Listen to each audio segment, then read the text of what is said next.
శ్రీమాత్రే నమః. సద్గురు జ్యోతిష్యాలయం వారి యొక్క విశ్వావసునామ సంవత్సర 2025 మార్చి 29 నుండి మొదలు పెడితే మళ్ళీ 2026 మార్చి 28 వరకు వచ్చే ఈ తెలుగు నూతన సంవత్సరంలో వచ్చినటువంటి సంవత్సర రాశి ఫలితాలని మనం ఇప్పుడు తెలుసుకోబోతున్నాం. ప్రతి ఒక్కరికి ఏముంటుందంటే, గురుగారు నాకు ఎలా ఉండబోతుంది ఈ సంవత్సరం, నాకు ఆరోగ్యం ఎలా ఉంటుంది, నాకు ఐశ్వర్యం ఎలా ఉంటుంది, నా వ్యాపారం ఎలా ఉంటుంది, నాకు ఉద్యోగం ఎలా ఉంటుంది, నాకు అసలు ఉద్యోగం వస్తుందా రాదా, నాకు వివాహం అవుతుందా అవదా, నాకు సంతానం కలుగుతుందా కలగదా, నా వ్యాపారం అభివృద్ధి అవుతుంది, నేను విదేశాలకి వెళ్తానా వెళ్ళనా, ఎన్నో ప్రశ్నలతో కూడినటువంటి ఆ ప్రశ్నలకు సమాధానమే ఈ గోచార గ్రహస్థితి. ఇందులో మళ్ళీ చెప్తున్నాను, గోచార గ్రహస్థితి మీ యొక్క వ్యక్తిగత జాతకానికి ఒక 30 నుంచి 40% మాత్రమే వర్తిస్తుంది. మీరు పుట్టినటువంటి ఆ లగ్నం, మీ యొక్క టైం ప్రకారం ఒక లగ్నం ఉంటుంది, మీ నక్షత్రం ఉంటుంది, మీ పాదం ఉంటుంది. దాని ప్రకారంగానే సంపూర్ణ జాతకాన్ని తెలుసుకోవడం కుదురుతుంది. నేను చెప్పే ఈ గోచార ఫలితాన్ని కొంతవరకు తీసుకోండి. తర్వాత మీ యొక్క వ్యక్తిగత జాతకాన్ని మీ పరిసర ప్రాంతాల్లో ఉన్నటువంటి గురువులను సంప్రదించండి. గురుగారు నాకు ఈ సంవత్సరం ఎలా ఉంది, నాకు జాతకం చెప్పండి అని వారి దగ్గర అవసరమైతేనే తెలుసుకోండి. మళ్ళీ చెప్తున్నాను, ప్రతి దాంట్లోనూ ప్రతి ఎపిసోడ్లోనూ నేను చెప్తూ ఉంటాను, జాతకం పడుతున్న వర్షానికి ఒక గొడుగు మాత్రమే, కానీ జాతకం జీవితం కాదు. మీరు మిమ్మల్ని నమ్మండి, మీ ఇష్టదైవాన్ని నమ్మండి, మీ కులదైవాన్ని నమ్మండి, మీ జీవితం బాగా ఉంటుంది. మరి లేదు గురుగారు, మేము మీ దగ్గర తెలుసుకోవాలనుకుంటున్నామని చాలామందికి ఉంటుంది కదా. మా దగ్గర తెలుసుకోవాలనుకుంటే కింద కనబడుతున్న మా నంబర్కి మీ పేరు, date of birth, time of birth, place of birth WhatsApp చేయండి, కాల్ చేయకండి. అది చూసిన తర్వాత మా అడ్మిన్స్ మీకు రిప్లై ఇస్తారు. విజయోస్తు. మిథున రాశి వారికి మృగశిరా నక్షత్రం 3, 4 పాదములు, ఆరుద్ర నక్షత్రం, పునర్వసు నక్షత్రం 1, 2, 3 పాదాలు జన్మించిన మీరు మిథున రాశి వారిగా పరిగణించబడుతున్నారు. ఈ విశ్వావసునామ సంవత్సరం మీకు శుభాశుభ ఫలితాలు ఎలా ఉన్నాయంటే, ఈ సంవత్సరం శని భాగ్య రాజ్య రాశులతో సంచరించడం వలన అనుకూలుడు కాకపోవచ్చు. శుభకార్య విఘ్నములు, మనోవ్యాకులత, ఉద్యోగ వ్యాపార వ్యవసాయములందు చిన్న నష్టములు అవకాశాలు ఉన్నాయి. శ్రమ అధికంగా ఉంటుంది. స్వల్పము కాలంలో మీకు రావాల్సినటువంటి ప్రమోషన్స్ కానీ, ఇంక్రిమెంట్స్ కానీ, స్థానచలనాలు అయ్యే అవకాశాలు ఎక్కువ ఉన్నాయని కూడా చెప్పవచ్చు.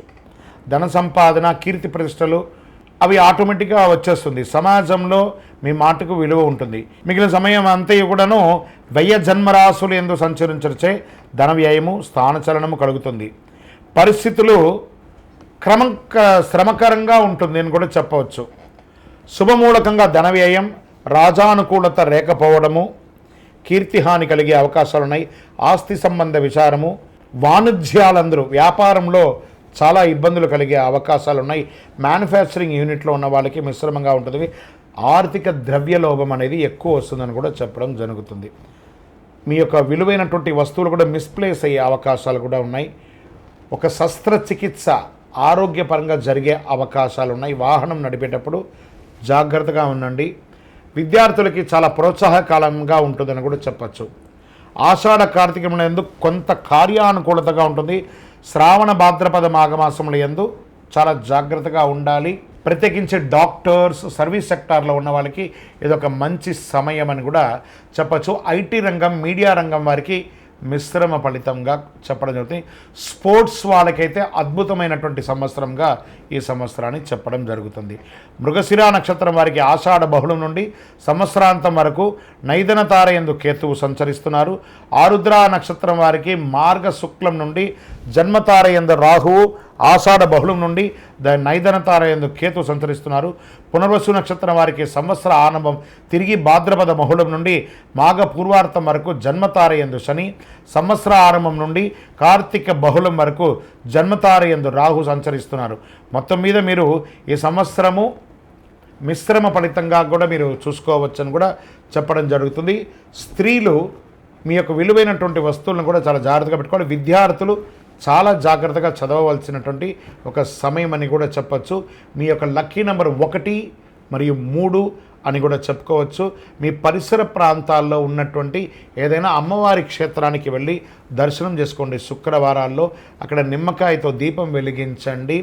దేవీ సప్తశతి చండీ పారాయణం చేయడం లేదా చండీ హోమం చేయడం లాంటిది చేయండి.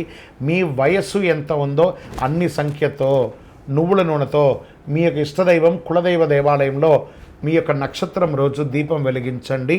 ఇంకనూ సకల దోషాలు తొలగడానికి అతి అద్భుతమైనటువంటి అతి శక్తివంతమైనటువంటి ఈ కరుంగాళిమాలను ధరించండి.